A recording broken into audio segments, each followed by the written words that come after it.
Et sted mod vest, hvor lyngen gror, og bønderne de bor. Et sted, hvor sjæl og krop er nær ved både hav og fjord.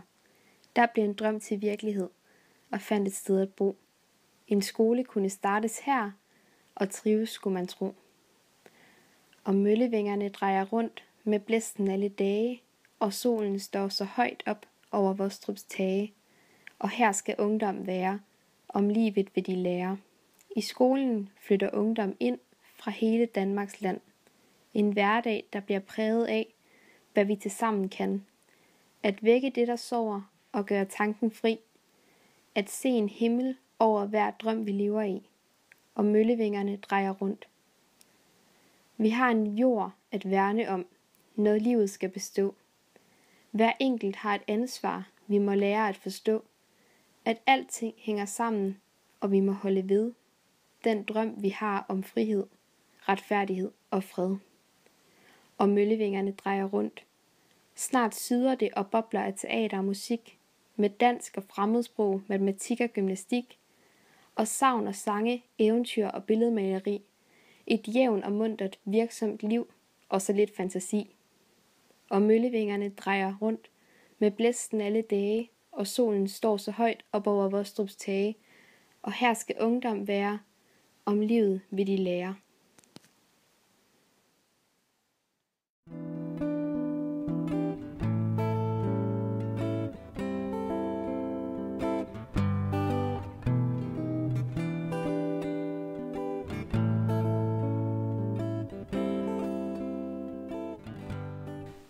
Historiefortæller.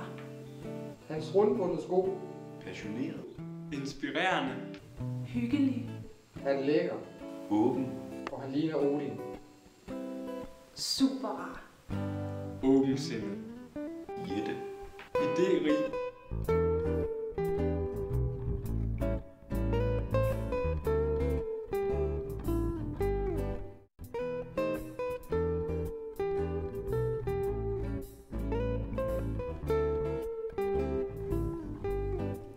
Din dør stod altid åben. Når man gik forbi dit kontor, kunne man høre musik i alle genrer.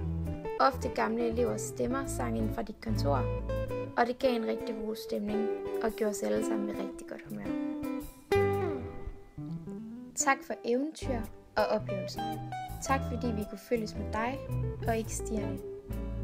Tak fordi vi kunne kæmpe os vej til toppen med dig.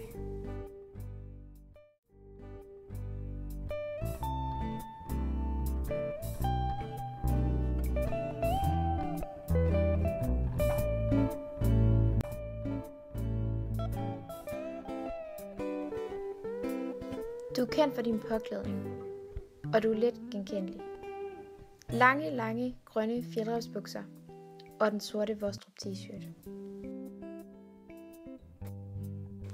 I skoleåret 2012-13, der var Kristen og jeg de eneste vestjyske sønderjyder her på Vostrup Efterskole. Forstået på den måde, at vi kommer fra det samme område nede i Sønderjylland ved Marsken.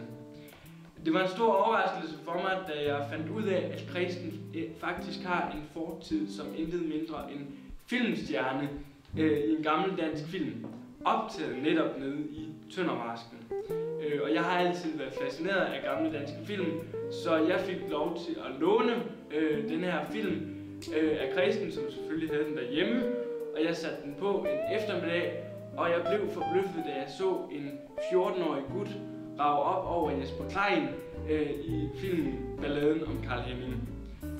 Og filmen den er blevet en klassiker i dag, og jeg tror ikke det skyldes Jesper Klein, jeg tror det skyldes Kristen. Det jeg husker Kristen bedst for, det er de fællestimer, hvor han fortalte nogle historier fra nordisk mytologi. Og man kunne kigge rundt i hele lokalet og se alle elever sidde fuldstændig tryllebundet af de her fortællinger. Og det var fordi, at når Kristen han læste en historie op, så læste han den ikke bare op, han var historien. Og det var fascinerende at overvære ham. læse en historie op, og få alle elever, alle efterskoleelever, til at tie fuldstændig stille og bare sidde og lytte. Jeg kan huske Christen, sådan, når han gik rundt på gangene, og man kunne sådan høre, at det var ham.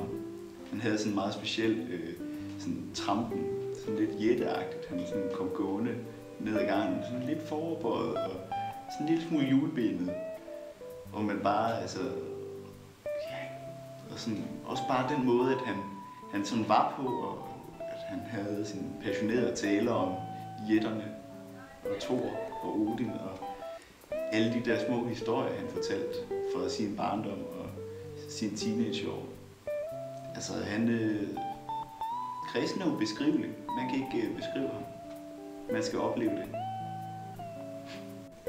Tilbage i foråret 2013, der blev lærerne i Danmark lockoutet, og det påvirkede selvfølgelig også Vostrup Efterskole. Så vi var også elever helt alene med Christen i den tid, lockouten stod på. Og det var en fornøjelse at opleve.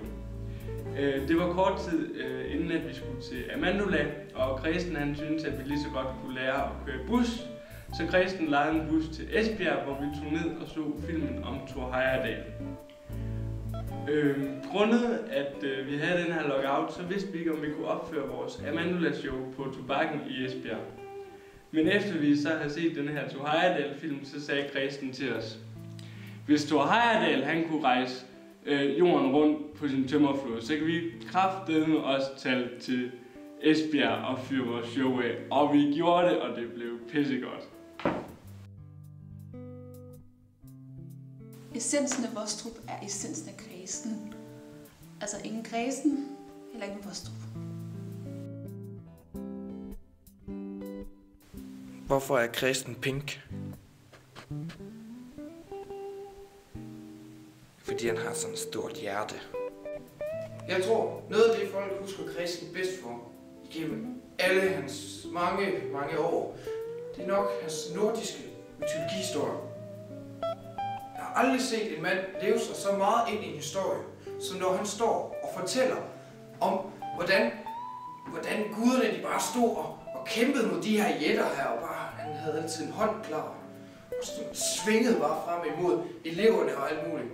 Og hvordan han altid sådan, når det gik helt vildt for sig, når der for eksempel kom en kæmpe hund hen imod guderne, og så de bare, og han knipper øjnene sammen, Christen, og han står sådan her, og hans mund kan slet ikke styre munden, og han står sådan, og så kom den, og så hams, og så lige bams, og så høj, og så, han er helt op at køre, og han kan bare slet ikke stå stille, og han står altid ved siden af talerpulten af en eller anden grund. Aldrig om bagved. Virkelig helt galt. Christen, han er en virkelig dygtig historiefortæller. Han er den direkte årsag til, at jeg kender ordet Ginnungagap, og at jeg ved, hvad det betyder. Jeg har godt nok aldrig rigtig haft brug for det, og jeg kan slet ikke sige det med samme overbevisning, som Christen kan. Men jeg er alligevel utrolig glad for, at jeg kender det ord. En anden ting, Christen han er god til, det er at ansætte sine tidligere elever som lærer på skolen. Og det er vi i hvert fald et par stykker, der er meget taknemmelige for. Tusind tak for alt, hvad han har givet og gjort og skabt.